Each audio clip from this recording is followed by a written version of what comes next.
할렐루야, 반갑습니다. 오늘 저와 함께 사무엘하 말씀을 함께 나누면서 이 가운데 하나님께서 우리에게 주시는 크신 은혜와 또한 축복을 함께 나누기를 원합니다. 삶과 조의를 표합니다. 삶과 위로의 말씀을 전합니다. 남은 유족 가운데 주님의 위로가 임하시길 기도합니다. 제가 무거운 부고 인사를 좀 드렸습니다. 모든 인사말이 장례를 당한 분들에게 드리는 인사입니다. 오늘 함께 나누고자 하는 본문의 바로 죽음을 기리는 조가입니다. 어제 말씀을 통하여서 다윗은 사울과 친구 요나단의 죽음을 듣게 됩니다. 그리고 오늘 본문 말씀을 통하여서 이것이 노래로서 그들의 죽음을 기리는 조가를 다윗은 부릅니다. 오늘 말씀 사무엘하 1장 23절에서 27절까지의 말씀 읽도록 하겠습니다.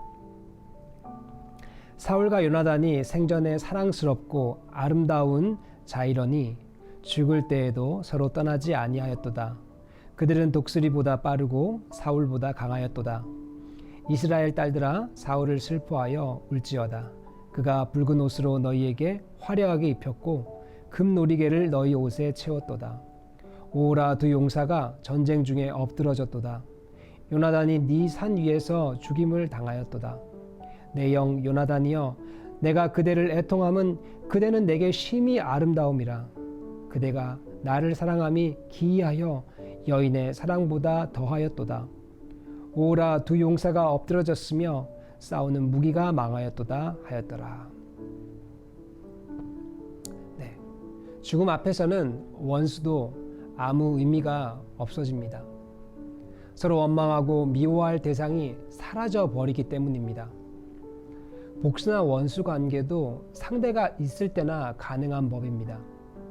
다윗에게 사울은 원수와 마찬가지였습니다. 둘 중에 한 명은 반드시 없어져야 끝나는 끝없는 도망과 추적, 다툼의 연속이었습니다. 그런데 사울의 죽음으로 끝나버렸습니다. 다윗에게는 인생의 큰 짐이 덜어졌지만 반대로 자신이 열심히 도망했던 시간들이 이제 더 이상 필요 없어졌습니다. 또 요나단도요, 이 전쟁에서 아버지 사울과 같이 죽게 됩니다. 사울의 죽음이 자신의 정적의 죽음이었다면 요나단은 다릅니다. 아버지와 달리 진심으로 다윗을 아끼고 서로 챙기고 사랑해 주었습니다. 우리 크리스천들에게 가장 좋은 우정의 모델 모습이라면 바로 다윗과 요나단의 관계입니다. 그런데 그 우정의 존재가 없어졌습니다. 어떤 학자들과 설교자들은 이 본문을 다윗의 정치적 전략적 목적으로 말하기도 합니다. 사울을 우호하는 세력을 잠재우기 위해서 의도적인 위로의 목적으로 이 노래를 만들고 백성들에게 부르게 했다는 것입니다. 그런데 이면에 다윗의 상황을 보면 다른 말씀으로 볼 수 있습니다. 긴 세월 그를 괴롭혔던 정적이 죽었고 또 오랜 시간 함께했던 친구가 한날 죽었습니다. 다윗의 그 상실감은 비교할 수 없었을 것입니다. 그 마음을 담아 그들을 기리기 위한 노래라고 생각하는 것이 다윗에게 더 어울려 보입니다. 그러면 이 가운데 우리는 어떠한 하나님의 뜻을 찾을 수 있을까요? 첫째는 뉴스나 우리가 드라마에서 가끔 이런 멘트가 나옵니다. 피고인 사망으로 공소가 기각되었습니다. 이 말은 검찰이 형법에 따라 피고인을 기소했지만 그 소의 대상이 상실되었으므로 더 이상 재판을 할 이유가 없어질 때 하는 결정입니다. 그렇습니다. 죽으면 다툼도 의미가 없습니다. 다윗에게는 사울의 죽음은 공소기각 결정과 같습니다. 그렇다면 그는 그동안 쌓아둔 답답함을 내뱉어내고 싶었을 것입니다. 당신 때문에 내가 죽을 고비를 얼마나 넘기고 심지어 우리 민족의 원수인 블레셋에게도 도망갔다 왔어. 그동안에 내 인생을 어떻게 할래? 이런 드라마틱한 고백을 할 수도 있었을 것입니다. 그러나 성경의 다윗은 그렇지 않았습니다. 정적인 사울의 죽음 후에 그를 영광스러운 모습으로 묘사합니다. 23절 말씀에 독수리보다 빠르고 사자보다 강하였도다 라고 칭찬합니다. 우리도 이런 큰 마음이 필요합니다. 정적이 죽었을 때 다윗의 칭찬과 같이 우리도 미움보다 칭찬이 앞서는 사람이 되길 바랍니다. 어느 시인은 미움에 대하여서 이렇게 말합니다. 미워하기에는 너무 짧다. 욕심만 채우며 질투하고 경쟁만 하며 살기에는 너무 짧다. 그렇습니다. 서로 미워하기에는 우리의 삶이 너무 짧습니다. 오히려 칭찬하고 다른 사람을 세워주며 사는 것이 우리 짧은 인생을 아깝지 않게 보내는 것이 아닐까요?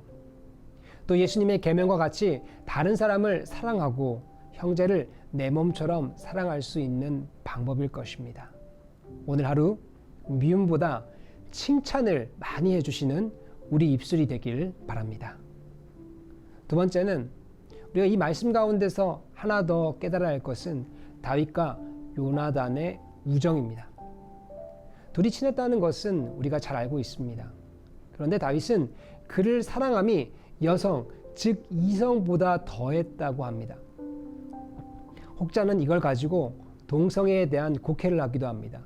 그렇지 않습니다.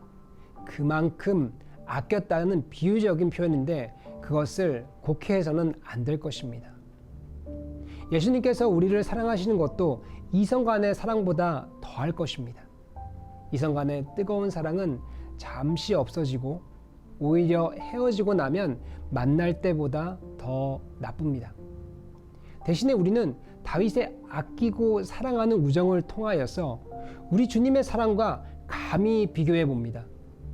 주님도 우리를 깊이 지금도 사랑하고 계십니다. 주님의 사랑에 대하여 오늘 다윗의 고백처럼 심히 아름답고 기이한 주님의 사랑에 감사합니다 라고 함께 고백하면 좋겠습니다. 그 크신 하나님의 사랑 말로 다 영영 못하네.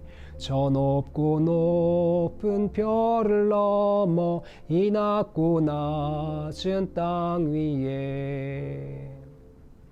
마음으로도 우리 주님 사랑 고백하시고 이런 찬양으로도 주님을 향한 우리의 사랑을 고백하는 그런 시간, 그런 하루가 되시기를 바랍니다. 네, 이 시간 오늘의 건축을 위한 기도 제목 제가 읽어드리겠습니다. 현 교회 건물에 많은 교회와 기독교 학교들이 관심을 가지고 탐방을 오게 하시니 감사합니다. 현 교회 건물이 가장 적합한 바이어에게 팔리게 하셔서 새 성전 건축이 순조롭게 잘 진행되게 하옵소서. 자원하는 마음으로 헌금을 작정한 모든 성도들이 기쁨으로 드리게 하시고 하나님이 그 가정과 생업을 지켜 주옵소서. 교회 건축에 필요한 모든 재정이 넉넉히 채워지게 하옵시고 성도들이 드린 헌물이 귀하게 사용되게 하옵소서. 교회 건축 중에도 선교와 제자 양육, 구제와 이웃사랑에 힘을 쏟는 빈내리가 되게 하옵소서. 네, 우리 함께 주신 말씀과 또 우리 기도문을 위하여서 함께 기도하겠습니다. 사랑과 은혜가 많으신 하나님 아버지, 또 오늘 말씀을 통하여서 사울과 그 요나단의 죽음을 향한 다윗의 조가를 우리 함께 살펴보았습니다. 그 가운데서 이미 원수 관계였지만 이미 죽은 관계 속에서 미움보다 칭찬으로 그것을 덮을 수 있는 사랑을 주심을 감사함을 드립니다. 우리도 그 다윗의 그 마음을 배우게 하여 주시옵소서. 우리도 미움보다 남을 칭찬하고 세워줄 수 있는 그런 관계로 거듭나기를 원합니다. 또한 다윗과 요나단과 같이 그 우정의 표현이 정말 지극한 하나님의 예수 그리스도의 사랑을 우리가 고백할 수 있게 하여 주시옵소서. 찬양으로 고백할 수 있게 하여 주시고 말씀 가운데 찾게 하여 주시고 기도 가운데 만나며 감사하며 기뻐하는 오늘 또 하루가 될 수 있게 하여 주시옵소서. 특별히 건축을 위하여서 기도합니다. 건축 가운데 많은 재정이 필요합니다. 또한 하나님께서 필요한 만큼 또한 채워주시는 줄로 믿습니다. 하나님 아버지, 나누는 자에게 또한 섬기는 그 물질 가운데 하나님 아버지 그 마음을 십분 받아주시고 기쁘게 받아주시고 또한 부족한 부분들 그 가정 가운데 사업 가운데 채워주시는 은혜도 허락하여 주시옵소서. 사랑과 은혜가 많으신 우리 주 예수 그리스도 이름으로 기도드립니다. 아멘. 계속해서 각자의 기도 제목을 가지시고 기도하시기 바랍니다.